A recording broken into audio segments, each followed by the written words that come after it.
선량한 마음으로 주님을 생각하고 순수한 마음으로 그분을 찾아라. 성부와 성자와 성령의 이름으로 아멘. 주님, 이제 주님을 만나려 합니다. 당신의 말씀을 들려주시고 당신의 말씀을 보여주시고 당신의 말씀을 만지게 해주십시오. 저를 보시는 주님의 기쁨을 느끼게 해주십시오. 저와의 만남을 기뻐하시는 우리 주 예수 그리스도를 통하여 비나이다. 아멘. 고요하고 잠잠해져라. 마르코의 복음서 4장. 예수께서 다시 호숫가에서 가르치셨다. 군중이 너무나 많이 모여들었기 때문에 예수께서는 배를 타고 그 안에 앉으신 다음 배를 물에 띄웠다. 그리고 군중은 모두 호숫가에 그대로 서 있었다. 예수께서는 비유로 여러 가지를 가르치시면서 이렇게 말씀하셨다. 자, 들어보아라. 씨 뿌리는 사람이 씨를 뿌리러 나갔다. 씨를 뿌리는데 어떤 것은 길바닥에 떨어져 새들이 와서 쪼아먹고 어떤 것은 흙이 많지 않은 돌밭에 떨어졌다. 흙이 깊지 않아서 싹은 곧 나왔지만 해가 뜨자 뿌리도 내리지 못한 채 말라버렸다. 또 어떤 것은 가시덤불 속에 떨어졌다. 가시나무들이 자라자 숨이 막혀 열매를 맺지 못하였다. 그러나 어떤 것은 좋은 땅에 떨어져서 싹이 나고 잘 자라 열매를 맺었는데 열매가 30배가 된 것도 있고 60배가 된 것도 있고 100배가 된 것도 있었다. 예수께서는 이어서 들을 귀가 있는 사람은 알아들어라 하고 말씀하셨다. 예수께서 혼자 계실 때에 예수를 따르는 사람들이 12제자와 함께 와서 비유의 뜻을 물었다. 예수께서는 이렇게 대답하셨다. 너희에게는 하느님 나라의 신비를 알게 해주었지만 다른 사람들에게는 모든 것을 비유로 들려준다. 그것은 그들이 보고 또 보아도 알아보지 못하고 듣고 또 들어도 알아듣지 못하게 하려는 것이다. 그들이 알아보고 알아듣기만 한다면 나에게 돌아와서 용서를 받게 될 것이다. 예수께서는 이어서 이렇게 말씀하셨다. 너희가 이 비유도 알아듣지 못하면서 어떻게 다른 비유들을 알아듣겠느냐. 씨 뿌리는 사람이 뿌린 씨는 하늘나라에 관한 말씀이다. 길바닥에 떨어졌다는 것은 마음속에 뿌려지는 그 말씀을 듣기는 하지만 날쌔게 달려드는 사탄에게 그것을 빼앗겨 버리는 사람들을 두고 하는 말이다. 씨가 돌밭에 떨어졌다는 것은 그 말씀을 듣고 기꺼이 받아들이기는 하지만 그 마음속에 뿌리가 내리지 않아 오래가지 못하고 그 후에 말씀 때문에 환난이나 박해를 당하게 되면 곧 넘어지는 사람들을 두고 하는 말이다. 그리고 씨가 가시덤불 속에 떨어졌다는 것은 그 말씀을 듣기는 하지만 세상 걱정과 재물의 유혹과 그 밖에 여러 가지 욕심이 들어와서 그 말씀을 가로막아 열매를 맺지 못하는 사람들을 두고 하는 말이다. 그러나 씨가 좋은 땅에 떨어졌다는 것은 그 말씀을 듣고 잘 받아들여 30배, 60배, 100배의 열매를 맺는 사람들을 두고 하는 말이다. 예수께서는 또 이렇게 말씀하셨다. 등불을 가져다가 돛박 아래나 침상 밑에 두는 사람이 어디 있겠느냐. 누구나 등경 위에 얹어놓지 않느냐. 감추어둔 것은 드러나게 마련이고 비밀은 알려지게 마련이다. 들을 귀가 있는 사람은 알아들어라. 또 말씀하셨다. 내 말을 마음에 새겨들어라. 너희가 남에게 달아주면 달아주는 만큼 받을 뿐만 아니라 덤까지 얹어 받을 것이다. 누구든지 가진 사람은 더 받을 것이며 가지지 못한 사람은 그 가진 것마저 빼앗길 것이다. 예수께서 또 말씀하셨다. 하느님 나라는 이렇게 비유할 수 있다. 어떤 사람이 땅에 씨앗을 뿌려놓았다.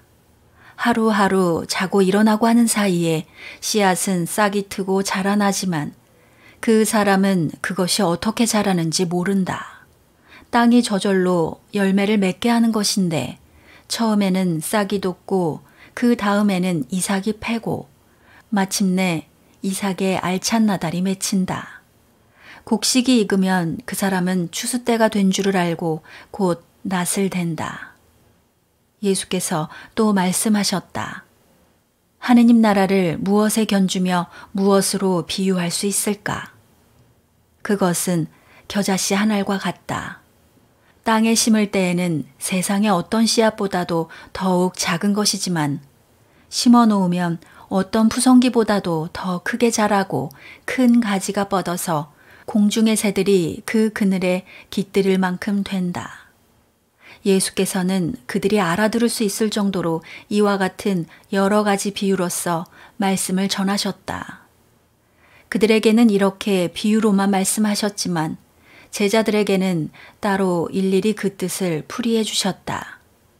그날 저녁이 되자 예수께서 제자들에게 호수 저편으로 건너가자 하고 말씀하셨다. 그래서 그들이 군중을 남겨둔 채 예수께서 타고 계신 배를 저어가자 다른 배들도 함께 따라갔다. 그런데 마침 거센 바람이 일더니 물결이 배 안으로 들이쳐서 물이 배에 거의 가득 차게 되었다. 그런데도 예수께서는 백고물을 베개 삼아 주무시고 계셨다.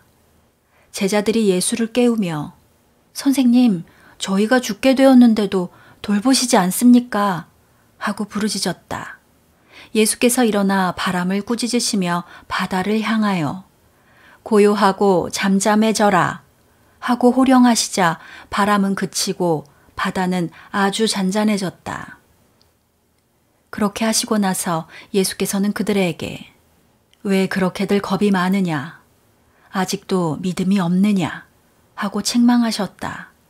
그들은 두려움에 사로잡혀 도대체 이분이 누구인데 바람과 바다까지 복종할까? 하며 서로 수군거렸다. 마르코의 복음서 5장. 그들은 호수 건너편 게라사 지방에 이르렀다. 예수께서 배에서 내리셨을 때에 더러운 악령 들린 사람 하나가 무덤 사이에서 나오다가 예수를 만나게 되었다. 그는 무덤에서 살았는데 이제는 아무도 그를 메워둘 수가 없었다. 쇠사슬도 소용이 없었다. 여러 번 쇠고랑을 채우고 쇠사슬로 묶어두었지만 그는 번번이 쇠사슬을 끊고 쇠고랑도 부수어버려 아무도 그를 휘어잡지 못하였다. 그리고 그는 밤이나 낮이나 항상 묘지와 산을 돌아다니면서 소리를 지르고 돌로 제 몸을 짓짓곤 하였다. 그는 멀찍이 서서 예수를 보자 곧 달려가 그 앞에 엎드려 지극히 높으신 하느님의 아들 예수님, 왜 저를 간섭하십니까? 제발 저를 괴롭히지 마십시오. 하고 큰 소리로 외쳤다. 그것은 예수께서 악령을 보시기만 하면 더러운 악령아 그 사람에게서 나오너라 하고 명령하시기 때문이었다. 예수께서 너의 이름이 무엇이냐 하고 물으시자 그는 군대라고 합니다. 수요가 많아서 그렇습니다. 하고 대답하였다. 그리고 자기들을 그 지방에서 쫓아내지 말아달라고 애걸하였다. 마침 그곳 산기슭에는 노아 기르는 돼지떼가 우글거리고 있었는데 악령들은 예수께 저희를 저 돼지들에게 보내어 그 속에 들어가게 해주십시오 하고 간청하였다. 예수께서 허락하시자 더러운 악령들은 그 사람에게서 나와 돼지들 속으로 들어갔다. 그러자 거의 2,000마리나 되는 돼지떼가 바다를 향하여 비탈을 내리달려 물속에 빠져 죽고 말았다. 돼지치던 사람들은 읍내와 촌락으로 달려가서 이 일을 알렸다. 동네 사람들은 무슨 일이 일어났는지 보러 나왔다가 예수께서 계신 곳에 이르러 군대라는 마귀가 들렸던 사람이 옷을 바로 입고 멀쩡한 정신으로 앉아있는 것을 보고는 그만 겁이 났다.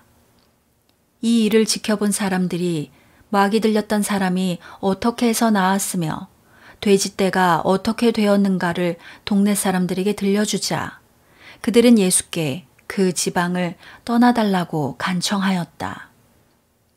예수께서 배에 오르실 때에 마귀 들렸던 사람이 예수를 따라다니게 해달라고 애원하였지만 예수께서는 허락하지 않으시고 주께서 자비를 베풀어 너에게 얼마나 큰 일을 해주셨는지 집에 가서 가족에게 알려라 하고 이르셨다. 그는 물러가서 예수께서 자기에게 해주신 일을 데카폴리스 지방에 두루 알렸다. 이 말을 듣는 사람마다 모두 놀랐다. 예수께서 배를 타고 건너편으로 다시 가시자 많은 사람들이 또 모여들었다. 예수께서 호숫가에 계셨을 때에 야이로라 하는 한 회당장이 와서 예수를 뵙고 그 발 앞에 엎드려 제 어린 딸이 다 죽게 되었습니다.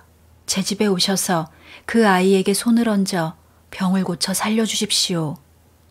하고 애원하였다. 그래서 예수께서는 그를 따라 나서시었다. 그때 많은 사람들이 예수를 둘러싸고 밀어대며 따라갔다. 그런데 군중 속에는 12해 동안이나 하혈증으로 앓고 있던 여자가 있었다. 그 여자는 여러 의사에게 보이느라고 고생만 하고 가산마저 탕진했는데도 아무 효험도 없이 오히려 병은 점점 더 심해졌다. 그러던 차에 예수의 소문을 듣고 군중 속에 끼어 따라다니다가 뒤에서 예수의 옷에 손을 대었다. 그 옷에 손을 대기만 해도 병이 나으리라고 생각하였던 것이다. 손을 대자마자 그 여자는 과연 출혈이 그치고 병이 나은 것을 스스로 알 수 있었다. 예수께서는 곧 자기에게서 기적의 힘이 나간 것을 아시고 돌아서서 군중을 둘러보시며 누가 내 옷에 손을 대었느냐 하고 물으셨다. 제자들은 누가 손을 대다니요? 보시다시피 이렇게 군중이 사방에서 밀어대고 있지 않습니까? 하고 반문하였다. 그러나 예수께서는 둘러보시며 옷에 손을 댄 여자를 찾으셨다. 그 여자는 자기 몸에 일어난 일을 알았기 때문에 두려워 떨며 예수 앞에 엎드려 사실대로 말씀드렸다. 예수께서는 그 여자에게 여인아, 너의 믿음이 너를 살렸다. 병이 완전히 나았으니 안심하고 가거라 하고 말씀하셨다. 예수의 말씀이 채 끝나기도 전에 회당장의 집에서 사람들이 와서 회당장에게 따님이 죽었습니다. 그러니 저 선생님께 더 폐를 끼쳐드릴 필요가 있겠습니까? 하고 말하였다. 예수께서는 이 말을 들은 채도 아니하시고 회당장에게 걱정하지 말고 믿기만 하여라 하고 말씀하셨다. 그리고 베드로와 야고보와 야고보의 동생 요한 외에는 아무도 따라오지 못하게 하시고 회당장의 집으로 가셨다. 예수께서는 거기서 사람들이 울며 불며 떠드는 것을 보시고 집 안으로 들어가셔서 그들에게 왜 떠들며 울고 있느냐? 그 아이는 죽은 것이 아니라 잠을 자고 있다. 하고 말씀하셨다. 그들은 코웃음만 쳤다. 예수께서는 그들을 다 내보내신 다음에 아이의 부모와 세 제자만 데리고 아이가 누워있는 방에 들어가셨다. 그리고 아이의 손을 잡고 달리다 쿰 하고 말씀하셨다. 이 말은 소녀야 어서 일어나거라 하는 뜻이다. 그러자 소녀는 곧 일어나서 걸어다녔다. 소녀의 나이는 12살이었다. 이 광경을 본 사람들은 놀라마지 않았다. 예수께서는 그들에게 이 일을 아무에게도 알리지 말라고 엄하게 이르시고 소녀에게 먹을 것을 주라고 하셨다. 너희가 먹을 것을 주어라. 마르코의 복음서 6장. 예수께서 그곳을 떠나 제자들과 함께 고향으로 돌아가셨다. 안식일이 되어 회당에서 가르치시자 많은 사람이 그 말씀을 듣고 놀라며 저 사람이 어떤 지혜를 받았기에 저런 기적들을 행하는 것일까? 그런 모든 것이 어디서 생겨났을까? 저 사람은 그 목수가 아닌가? 그 어머니는 마리아요. 그 형제들은 야고보, 요셉, 유다, 시몬이 아닌가? 그의 누이들도 다 우리와 같이 여기 살고 있지 않은가? 하면서 좀처럼 예수를 믿으려 하지 않았다. 예수께서는 그들에게 이렇게 말씀하셨다. 어디서나 존경을 받는 예언자라도 자기 고향과 친척과 집안에서만은 존경을 받지 못한다. 예수께서는 거기서 병자 몇 사람에게만 손을 얹어 고쳐주셨을 뿐 다른 기적은 행하실 수 없었다. 그리고 그들에게 믿음이 없는 것을 보시고 이상하게 여기셨다. 그 뒤에 예수께서는 여러 촌락으로 두루 다니시며 가르치시다가 12 제자를 불러 더러운 악령을 제어하는 권세를 주시고 둘씩 짝지어 파견하셨다. 그리고 여행하는데 지팡이 외에는 아무것도 지니지 말라고 하시며 먹을 것이나 자루도 가지지 말고 전대의 돈도 지니지 말며 신발은 신고 있는 것을 그대로 신고 속옷은 2벌씩 껴입지 말라고 분부하셨다. 그리고 이렇게 말씀하셨다. 어디서 누구의 집에 들어가든지 그 고장을 떠나기까지 그 집에 머물러 있어라.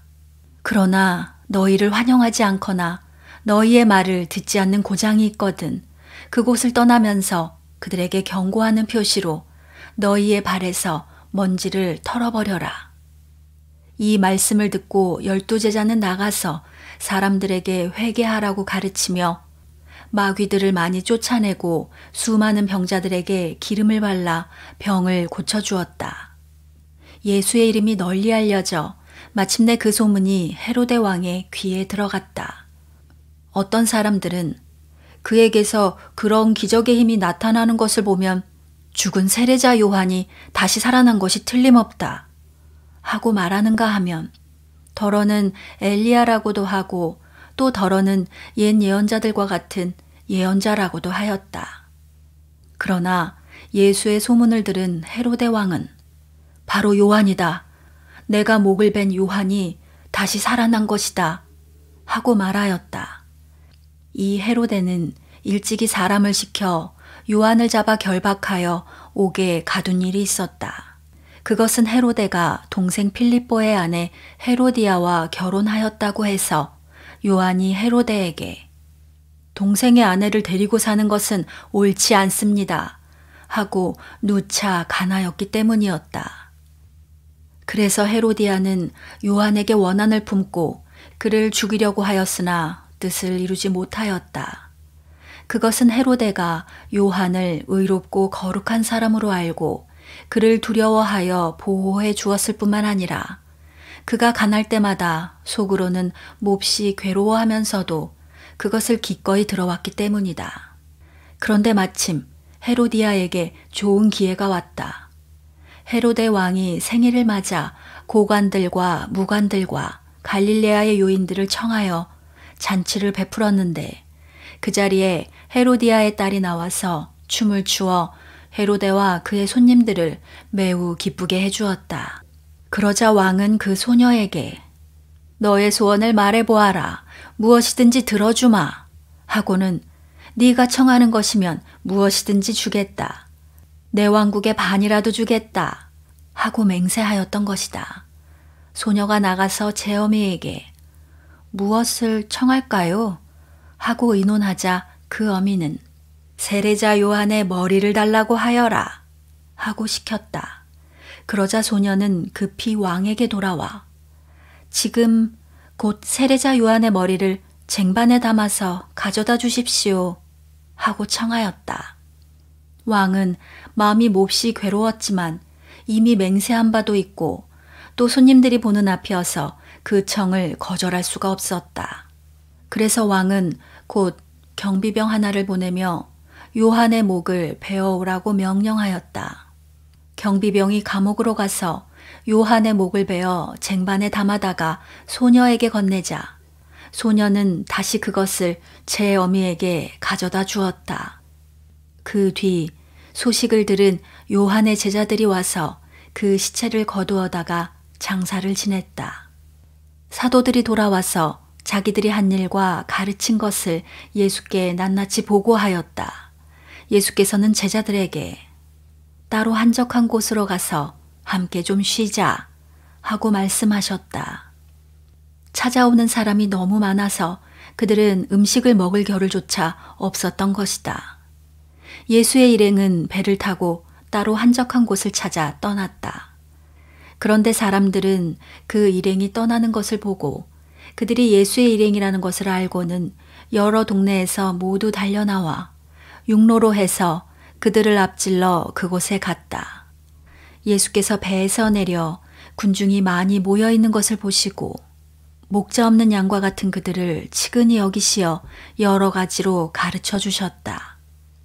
저녁 때가 되자 제자들이 예수께 와서 여기는 외딴 곳이고 시간도 이미 늦었습니다. 그러니 군중들을 해쳐 제각기 음식을 사 먹도록 농가나 근처 마을로 보내는 것이 좋겠습니다. 하고 말하였다. 예수께서 너희가 먹을 것을 주어라 하고 이르시자 제자들은 그러면 저희가 가서 빵을 200데나리오너치나 사다가 먹이라는 말씀입니까? 하고 물었다. 그러자 예수께서는 지금 가지고 있는 빵이 몇 개나 되는가 가서 알아보아라 하셨다. 그들이 알아보고 돌아와서 빵 5개와 물고기 2마리가 있습니다. 하자 예수께서는 제자들에게 군중을 풀밭에 떼지어 앉게 하라고 이르셨다. 군중은 100명씩 또는 50명씩 모여 앉았다. 예수께서는 빵 5개와 물고기 2마리를 손에 드시고 하늘을 우러러 감사의 기도를 드리신 다음 빵을 떼어 제자들에게 주시며 군중들에게 나누어 주라고 하셨다. 그리고 물고기 2마리도 모든 사람에게 나누어 주셨다. 사람들은 모두 배불리 먹었다. 그리고 남은 빵 조각과 물고기를 주워 모으니 12광주리에 가득 찼으며 먹은 사람은 남자만도 5,000명이나 되었다. 그 뒤에 곧 예수께서는 제자들을 재촉하여 배를 태워 건너편 벳사이다로 먼저 가게 하시고 그동안에 혼자서 군중을 돌려보내셨다. 그들을 보내시고 나서 기도하시려고 산으로 올라가셨다. 날이 저물었을 때 배는 바다 한가운데 있었고 예수께서는 혼자 육지에 계셨다. 제자들은 마침 역풍을 만나 배를 젓느라고 몹시 애를 쓰고 있었다. 이것을 보신 예수께서는 무리를 걸어서 제자들 쪽으로 오시다가 그들 곁을 지나쳐 가시려고 하였다. 그것은 새벽 4시쯤이었다. 제자들은 예수께서 무리를 걸어오시는 것을 보고 유령인 줄 알고 비명을 질렀다. 그를 보고 모두 겁에 질렸던 것이다. 그러자 예수께서 곧 제자들을 향하여 나다 겁내지 말고 안심하여라 하시며 그들이 탄 배에 오르시자 바람이 그쳤다. 제자들은 너무나 놀라 어찌할 바를 몰랐다. 그들은 마음이 무디어서 군중에게 빵을 먹이신 기적도 아직 깨닫지 못하였던 것이다. 그들은 바다를 건너 겟네사렛 땅에 배를 대었다. 그들이 배에서 내리자 사람들은 곧 예수를 알아보고 그 근처 온 지방을 뛰어다니면서 병자들을 요에 눕혀가지고 예수가 계시다는 곳을 찾아 그리로 데려왔다. 마을이나 도시나 농촌이나 어디든지 예수께서 가시기만 하면 사람들은 병자들을 장터에 데려다 놓고 그 옷자락만이라도 만지게 해달라고 간청하였다. 그리고 손을 댄 사람은 모두 나았다.